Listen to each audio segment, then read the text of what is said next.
Sometimes realism can be a bit boring. If I'm going to draw this rooster again, I want to use all the colours. I mean, I've got a lot of red pencils here. I reckon I can use most of them. Hello again and thank you for joining me. This week's piece is something of a draw this again video. About 4 years ago, I drew this rooster in charcoal, and this was at a time that I would have told you that I could not draw in colour. I had only ever worked in charcoal and graphite successfully. While I had used pastels and paint, all of my attempts to use anything in colour were, horrible, childish, frustrating, just truly unsuccessful. Everything I did was in black and white, maybe on some coloured paper if I got really adventurous. This rooster was the last one of these black and white pieces. Soon after completing this piece, I picked up some super cheap coloured pencils and, well, I never looked back.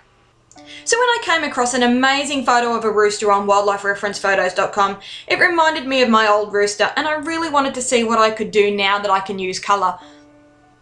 The reference photo that I chose was amazing.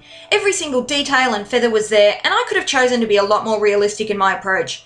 But I really wanted to make this piece more in the spirit of my older artwork. 4 years ago, my approach was very, very different. I rarely used much of a reference. I would glimpse at a few Google images and just sort of go at my paper with no guidelines or planning. No wonder so many of my drawings were a bit wonky. And no wonder so many of them ended up in the bin. At the time, I was super proud of the result that I got with this rooster. I did kind of feel that it was a pure fluke, and I didn't think that I could ever do something like that again. So when I started drawing this piece, I used my reference picture mainly to get an accurate drawing, so I actually had something that looked like a rooster, and to just get an idea of the lighting, and really that's just about all. I just went at my paper with wild abandon, just like I would have done 4 years ago. Now, this led to some really strange kind of feelings as I worked. For one thing, 4 years ago, every drawing was a race. I was well under the illusion that every drawing should be done in a single setting.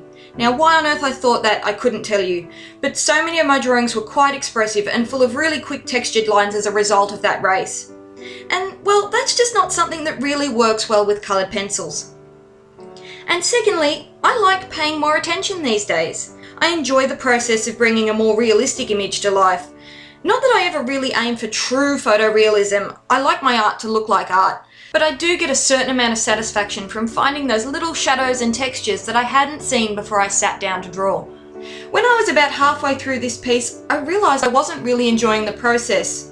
Maybe art styles are like that, you can't truly go back.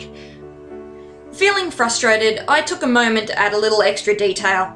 Here you can see I'm using the brush and pencil, titanium white and touch-up texture mixture to bring a little bit more texture into that face.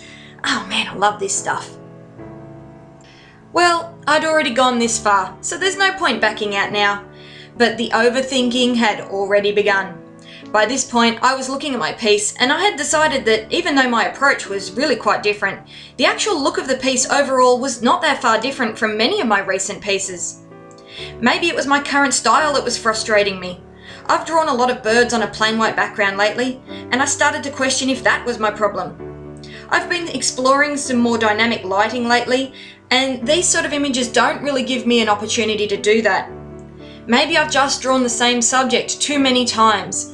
Maybe, by going back, I'd shown myself how far I had come. I've had these kind of growing pains before, and it's so frustrating, but it usually happens before I make improvements.